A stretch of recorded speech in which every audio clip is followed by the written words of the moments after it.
In 1888, a young Serbian engineer walked into Thomas Edison's laboratory in New Jersey. He had an idea that Edison had publicly declared impossible. Edison had built his empire on direct current, DC power. He'd wired up lower Manhattan. He had contracts, investors, and his own name on the system. The Serbian engineer's idea was different. He wanted to use alternating current, AC. Edison said it would kill people. He said it was too dangerous to be practical. This engineer's name was Nikola Tesla. Within 10 years, Tesla's AC system powered the entire World's Columbian Exposition in Chicago, 100,000 light bulbs. It became the global standard for power. Edison lost. But what most people don't know is that Tesla had a second idea, one that never made it to market. Not AC power, something else, something that would have changed the economics of power generation permanently. And this time, Tesla didn't just lose, he was stopped. Tesla's career after the AC wars was defined by one obsession: finding a way to generate power that didn't depend on a central system. His work on wireless transmission, which I talked about in an earlier video, was part of that. But he was also working on generators, specifically on a type of generator that could draw power from the Earth's own electromagnetic field, the invisible magnetic envelope that surrounds the planet. In the early 1900s, Tesla filed a series of patents describing devices for harvesting energy from natural electromagnetic sources. Patent number 685957, filed in the year 1901, describes a method of utilizing radiant energy, capturing energy from the sun and from the Earth's field and turning it into electricity. That patent is in the public record. You can read it today. And Tesla wasn't alone. A French engineer named Georges Leclanché developed practical battery chemistry in the 1860s. An Austrian inventor named Victor Schauberger spent his career studying energy in moving water. Multiple researchers across Europe were exploring the idea that natural energy flows in the earth, in water, in the sky could be used without burning anything. These were not fringe thinkers. They were serious engineers working from real observations. Now, the real story here is less about the technology and more about the money behind it. By the time Tesla was working on his Earth energy generators, his primary backer was J.P. Morgan, the most powerful banker in America. Morgan owned coal companies, he owned copper companies. The electrical grid that was being built across the United States depended on both. Coal fired the generators and copper carried the wire. Every kilowatt delivered to every American home required someone to buy fuel and someone to buy cable. That was Morgan's business.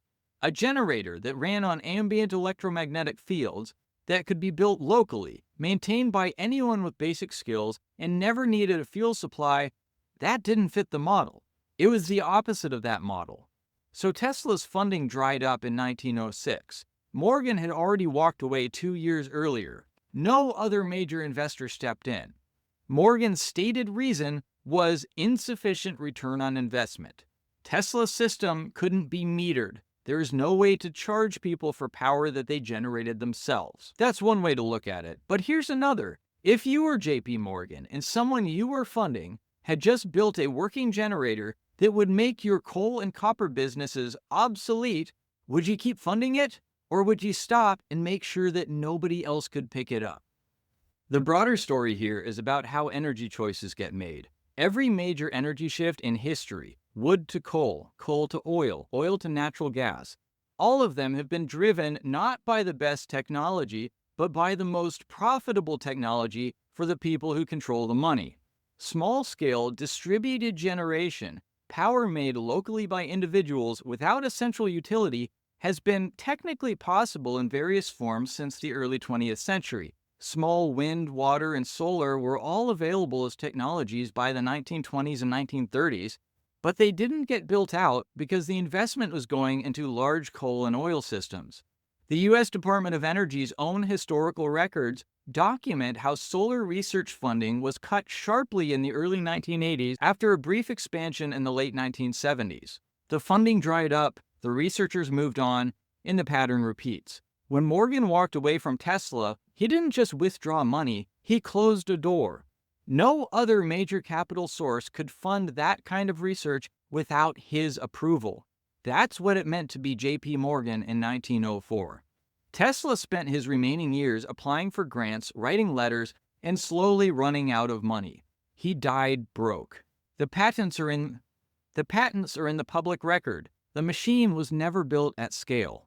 But now the distributed energy revolution that Tesla's work pointed toward is finally happening, 120 years later. Home solar installation has grown faster than any previous energy technology. Battery costs have fallen 90% in the last decade.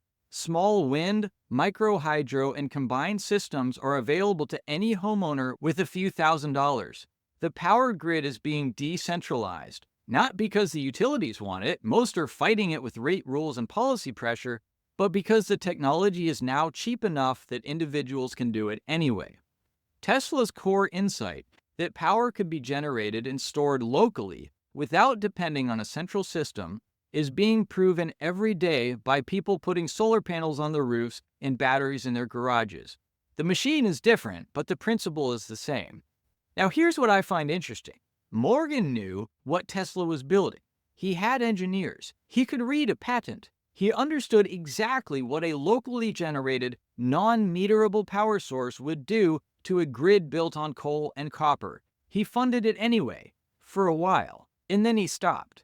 The official story is that Morgan was a rational investor who saw no path to profit. Maybe. That's a clean explanation.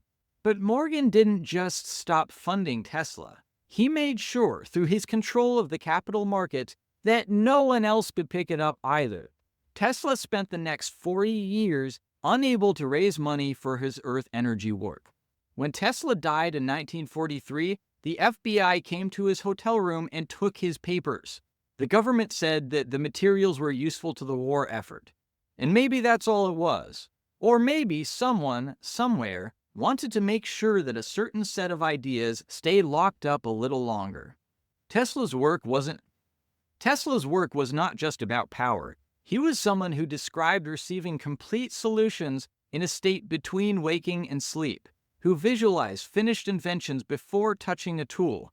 There's a free presentation that looks at the specific mental state that researchers associate with that kind of insight and what the science suggests about accessing it deliberately. I'll put a link in the description because you're not going to find it on YouTube. Tesla's Earth energy generators were never built at scale, but Morgan's coal and copper businesses kept running for decades.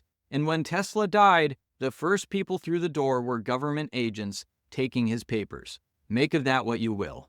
If you'd like to learn more shocking science that's been buried by the modern scientific establishment, hit the subscribe button and I'll see you in the next one.